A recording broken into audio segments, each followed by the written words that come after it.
everyone, welcome back again. So in the previous video we have seen how to configure email account, right? But అది మనం email విజార్డ్తో చేసినాం మనం, ఓకేనా?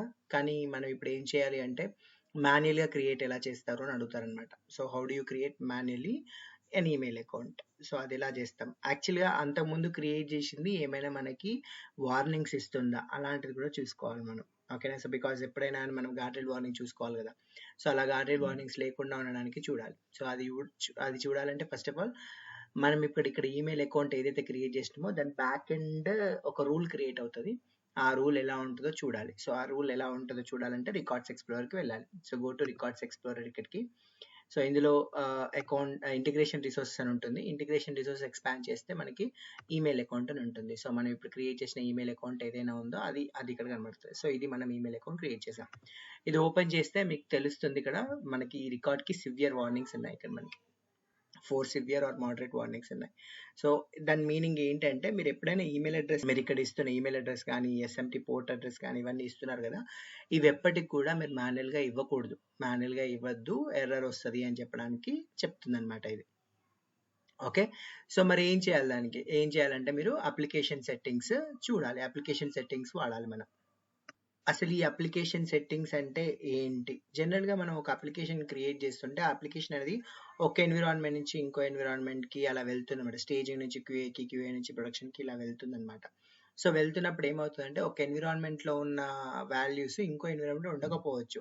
ఇక్కడ మనం ఇంకొక సపరేట్ అంటే ఏదైనా అవ్వచ్చు. లైక్ మీరు ఒక ఈమెయిల్ అకౌంట్ చేసినప్పుడు దాని సర్వర్ ఇక్కడ ఉన్నట్టు అక్కడ ఉండకపోవచ్చు. ఇక్కడ మీరు టెస్టింగ్ కోసం ఏదో వాడి ఉండొచ్చు, అక్కడ అలా అది వాడకుండా ఉండకపోవచ్చు. సో ఇలాంటి టైంలో ఏమవుతుందంటే మనం ప్రతిసారి మూవ్ అయినప్పుడు మనకు ప్రతిసారి దాన్ని చేంజ్ చేయాల్సి వస్తుంటుంది అనమాట. అలా చేంజ్ చేయకుండా ఉండడానికి మనమే ఏం చేయాలంటే ముందే డిఫైన్ చేసుకొని పెట్టుకోవాలి. అలా ముందే డిఫైన్ చేసుకొని పెట్టుకోవాల్సిందే అప్లికేషన్ సెట్టింగ్స్ అనమాట. అంటే ఇక్కడ క్రియేట్ చేసి ఇక్కడ ఫర్ ఎగ్జాంపుల్ డెవలప్మెంట్లో మీరు ఏదో హార్డ్ కోడెడ్ చేసిండ్రు, బట్ అది స్టేజింగ్కి వెళ్ళినాక ఆ వాల్యూస్ చేంజ్ చేయాలి. మళ్ళీ చేంజ్ చేయాలంటే మళ్ళీ స్టేజింగ్లో చేంజ్ చేయాల్సిందే, మీరు తప్పదు. ఎందుకంటే మైగ్రేట్ చేస్తున్నాం కదా, ఇవే వెళ్తాయి. అలా వెళ్ళకుండా ఆటోమేటిక్గా అదే తీసుకోవడానికి చేసేదే మనం అప్లికేషన్ సెట్టింగ్స్ అనమాట. సో ఇలాంటి చేయడానికి మనం అప్లికేషన్ సెట్టింగ్స్ వాడతాము. అప్లికేషన్ సెట్టింగ్స్ అంటే ఏంటంటే application settings will define the values for settings so that it will vary depending on the environment without updating your integration rule sets and data instances. అలాంటివి ఏమి ఉండకుండా చేయడానికి మనం అప్లికేషన్ సెట్టింగ్స్ వాడతాం. So application settings can have value type of text, boolean or enumerated list or class.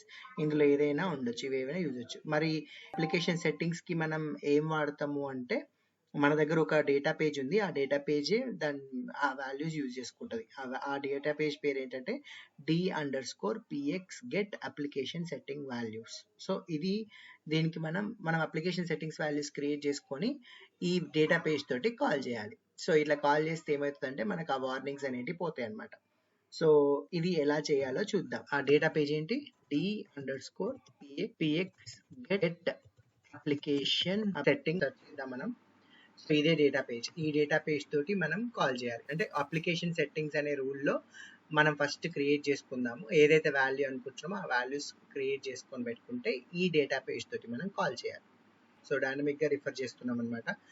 Already ఒక data page తోటి call చేయాలి. So ఇది ఎలా కాల్ చేస్తాం? ఈ particular page setting data type ఇది పర్టికులర్ ఈ క్లాస్లో ఉంటుంది అనమాట. మనం ఏదైతే అనుకుంటామో ఈ క్లాస్లో ఉంటాయి. సో ఆ క్లాస్ ఓపెన్ చేద్దాం మనం. అంటే ఏంటంటే ఆ క్లాస్లో ఒక ప్రాపర్టీ ఉంటుంది. ఆ ప్రాపర్టీని బేస్ చేసుకొని మనం దీన్ని ఓపెన్ షో ఇన్ యాపెక్స్ చూడండి. దీనిలో ఈ డేటా పేజ్ ఉంటుంది. ఆ డేటా పేజ్కి ఒక ప్రాపర్టీని ఇవ్వాలి, ఓకేనా? సో ఆ ప్రాపర్టీ తోటి మనం ఏం చేస్తామంటే వాల్యూస్ సెట్ చేస్తాం అనమాట. ఈ ప్రాపర్టీని మనం డేటా ట్రాన్స్ఫార్మ్లో కాల్ చేస్తాం. సో మనకు ఆల్రెడీ ఇందులో ఒక డేటా ట్రాన్స్ఫార్మ్ ఉంది చూడండి. So this is the data transform which we have. So ఈ డేటా ట్రాన్స్ఫార్మ్ ఏం చేస్తుందంటే it will call the value. ఆ పర్టిక్యులర్ అప్లికేషన్ సెట్టింగ్స్లో ఏదైతే వాల్యూ ఉంటుందో అది కాల్ చేస్తుంది. దీన్నే మనం డైనమిక్గా రిఫర్ చేయడం అనమాట. అప్పటికప్పుడు ఏది రిఫర్ చేయాలో చూడడానికి పనిచేస్తుంది. సో నేను ఎందుకు ఇది వాడుతున్నాం అంటే అప్లికేషన్ సెట్టింగ్స్ వాల్యూస్ కోసం వాడుతున్నాం ఇది. సో ఈ అప్లికేషన్ సెట్టింగ్స్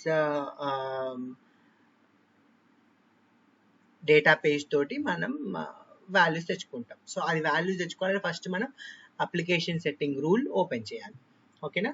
సో డైనమిక్గా చేంజ్ అవ్వడానికి, హార్డ్ కోడ్ ఇవ్వకుండా ఉండడానికి, మైగ్రేట్ అయ్యే టైంలో ఆటోమేటిక్గా స్టేజింగ్కి ఉన్న వాల్యూ ఏముందో అది తీసుకోవడానికి, లేకపోతే డెవలప్మెంట్లో ఉన్న వాల్యూ తీసుకోవడానికి ముందే మనం కాన్ఫిగర్ చేసుకొని పెట్టుకుంటాం. సో దట్ మళ్ళీ చేంజెస్ అవసరం లేకుండా ఉండడానికి అనమాట.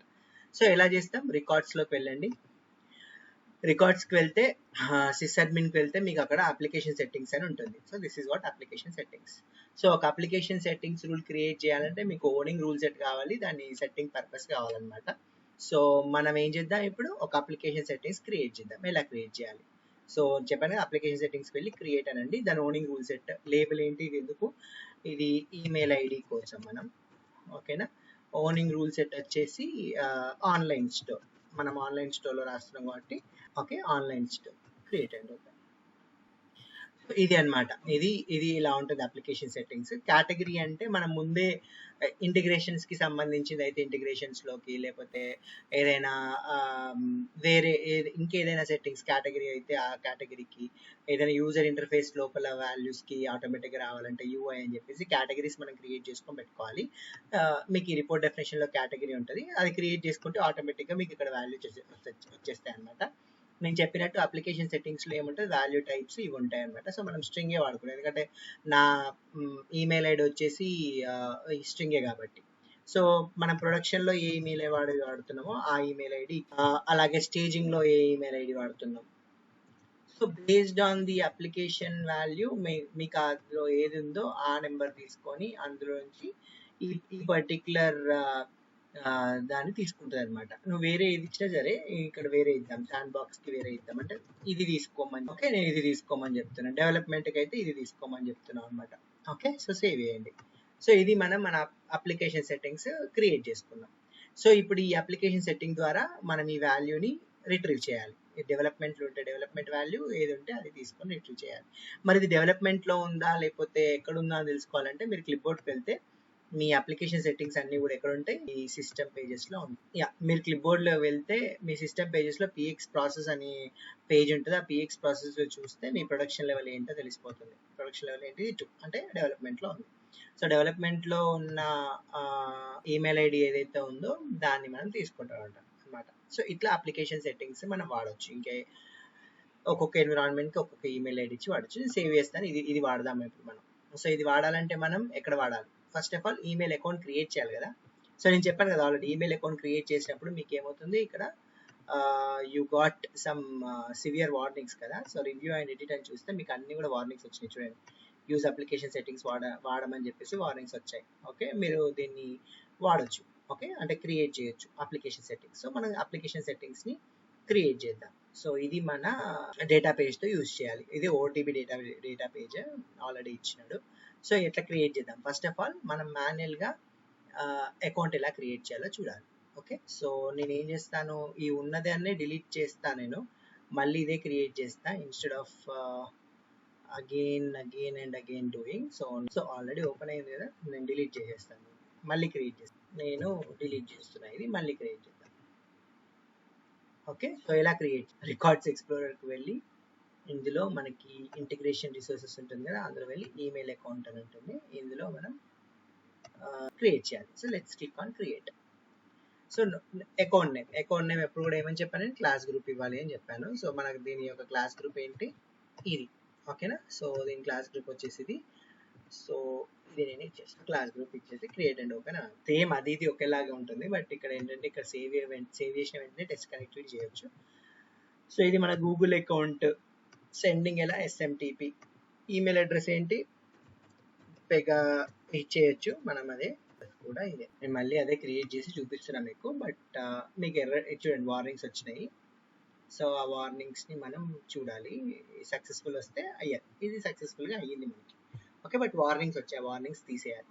సో వార్నింగ్స్ తీసేయాలంటే మనం ఇలా ఇవ్వకూడదు అనమాట. ఏంటి, మనం ఇలా హార్డ్ కోడ్ చేసి పంపించకూడదు. ఓకే, దాన్ని మన d_px get అప్లికేషన్స్ సెట్టింగ్స్ చూడండి, ఆ పర్టికులర్ డేటా పేజ్ తోటి కాల్ చేయాలి. సో ఫస్ట్ ఆఫ్ ఆల్ ఈ డేటా పేజ్కి ఏమన్నా ఎలా ఇది ఎలా రన్ అవుతుందో చూద్దాం. మనం d_px get application settings value ఎలా రన్ అవుతుందో చూద్దాం.